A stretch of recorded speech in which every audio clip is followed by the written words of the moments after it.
Hey everyone, it's Thomas here. So today I'm going to talk about the Klipsch RP600M, and as usual I am very late to the party. Everyone has talked about the speaker, and today because of that I am actually not going to review it, because if you want to know how it sounds, all the specs and so forth, just go watch the other videos. What I'll do instead is just share my experience with you after spending months with it and what I think about it. So I'm one of the lucky one who was able to find a used pair of RP600M on the used market. And now that I've owned it for a few months, I completely understand what the hype is all about. And I like it so much that I'm actually actively looking for the RP8000F. So why buy a Klipsch RP600M? Now, I know this is obvious. Now, every single speaker I try, there's always something that it excels at. For example, the ELAC UB5, very good at instrument separation. The Modwright LS100+P3 ESR, very good for mid-range. So regardless of price, every speaker that I try, there's always something that they're very, very good at. So when I think about the KEF LS50, I think about, wow, incredible details. When I think about the Wafdell D225, for example, very good for long listening session, slightly dark, and very strong low-end bass. Now, when I think about the Klipsch RP600M, the first thing that hits me is that it's a very dynamic speaker. I want to take a moment to really emphasize on that. Dynamic speaker is hard to pick up. You see, if I tell you a speaker is very bright, you can walk in and it's very easy to pick up. Speaker has a lot of bass, right away. So how do I explain a speaker who's very dynamic sound like? I guess one way I feel when I listen to this kind of speaker is that the difference between peak volume and the most quiet part in the song seems to be bigger than a regular speaker. It seems like the volume can go a little bit higher compared to a regular speaker. And actually this reminds me of my high school years where I used to play with the volume knob in my car radio. I would turn up and down the volume rapidly so that it exaggerates the song. And it was a lot of fun. It feels like the drums are hitting a bit harder. And you know what? I'm going to try to illustrate it by a music clip here.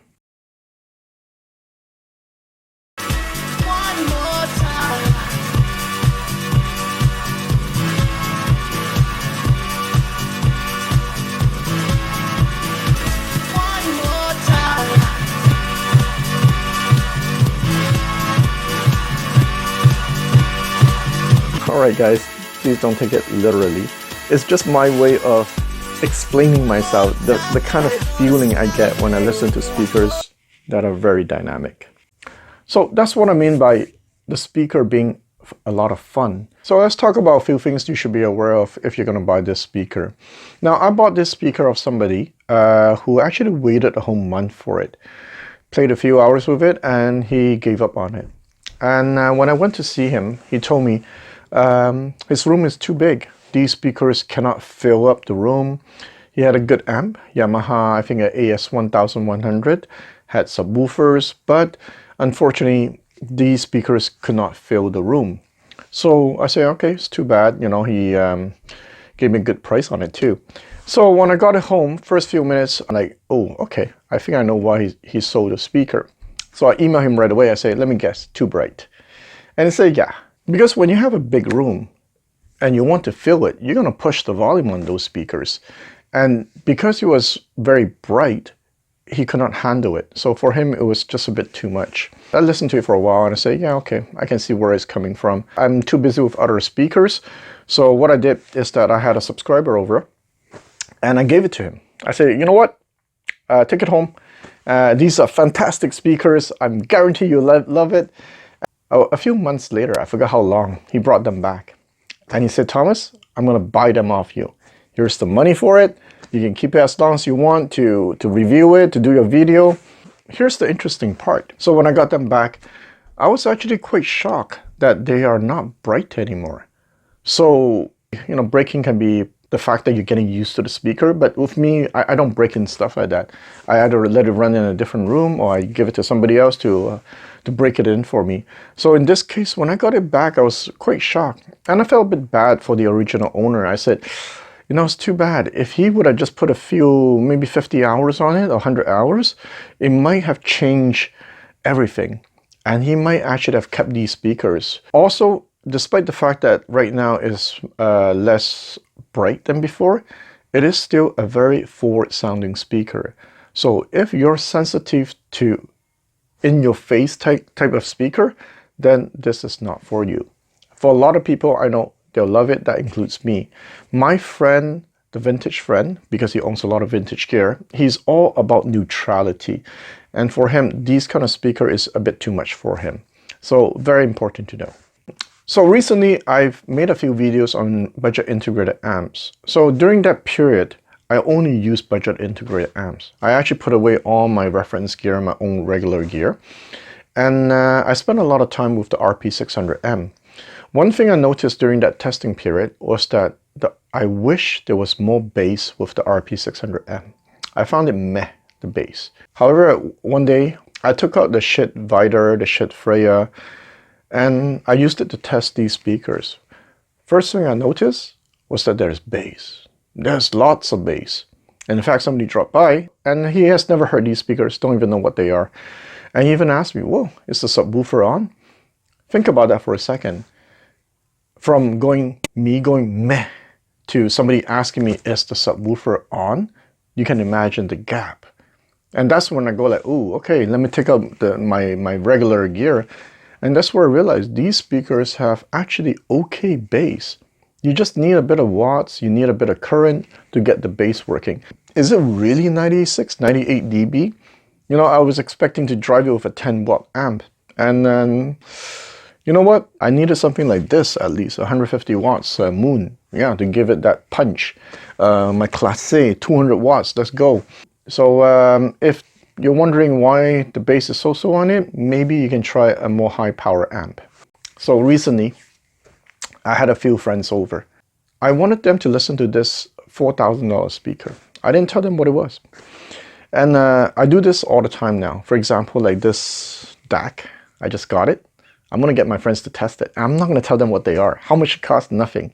And then, you know, it's better that way because sometimes when we know the price, you know, we're biased, right? So anyway, I had this $4,000 speaker and I had them listen to it and so forth.